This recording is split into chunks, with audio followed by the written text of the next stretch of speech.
We're going to pause, take a quick break. When we come back, in Sweden, something very unusual is happening. Instead of the government being in charge of the Twitter account, how about citizens? So we'll talk to them about that coming up.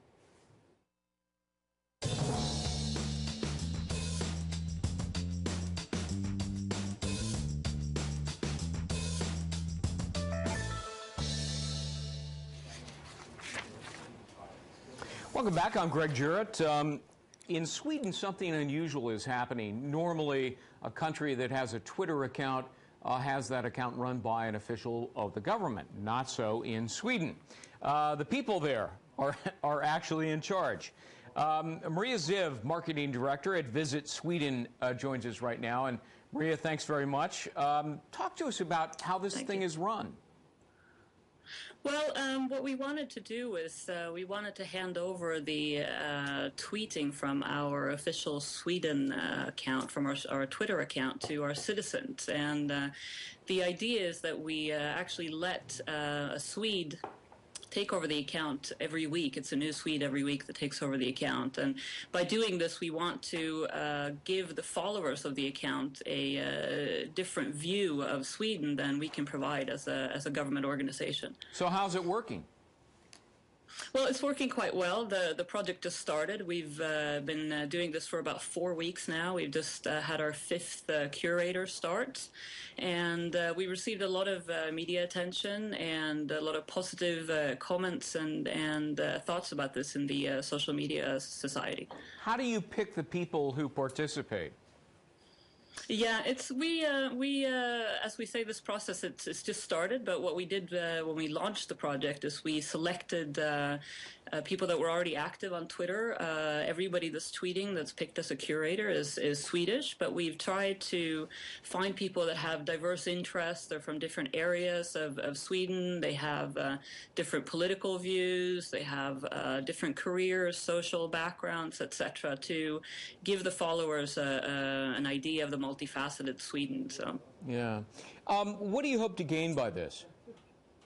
I'm sorry, could you repeat the question? What do you hope will happen as a result of this effort?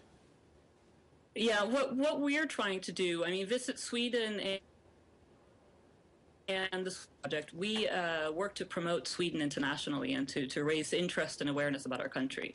So obviously this is a way to create interest for Sweden. And what we want to do also is make sure that we don't just communicate with the official voice, but that all the Swedes are actually heard. And this way, you know, you have access to a truer and I think more honest image of Sweden by letting the people actually speak for the country, because after all, the people are the country. So what do people talk about? Well, it's different. I mean, and that's the reason why we tried to pick people that have very different interests. The first week we had a guy that blogs a lot, and he's very interested in the internet. And we have also had a person more interested in music. He writes for a magazine equivalent of Time Out. So his focus was more music. Right now we have a female priest that is writing, so obviously that is a different perspective as well. Last week we had a guy named Adam, and he's an ecological farmer, and he was obviously talking a lot about his sheep and ecological farming and those things. So by changing the people that we have tweeting for us, we also change the subjects that they're tweeting about. You know, I've been to Stockholm. Beautiful. I love your country. It's a great place. Thank you. When's the best time to visit Sweden? I think it depends on your preference. I mean, there's a lot to see, and a lot of people come during the summer, but it's also quite popular during December, before Christmas. A lot of people come here to ski as well. So right now is a fabulous time for skiing if you want to head up further north in Sweden. So I'd say it depends on your preference. I mean, Sweden has a lot to offer, and it's also a very long country geographically. So it's very different in the north compared. Yeah, did I lose you? I hope I didn't lose you. Many things to see. What about, I can still hear you fine. Okay, way up north, it's like dark all the time, right? Or light all the time. It depends a little bit. I mean, the conditions up north are really fabulous for watching the Nordic Lights, for example, and there's a lot of that going on, especially this time of year. I think that with it being a little bit darker in the wintertime, that is true, but Swedes have a tendency of spending a lot of time inside, lighting candles, fires, and, you know, it's a very cozy environment during the winter, so a lot of people appreciate that as well. Well, you guys, one of the things that struck me, my father took me to Sweden, and you people are so nice.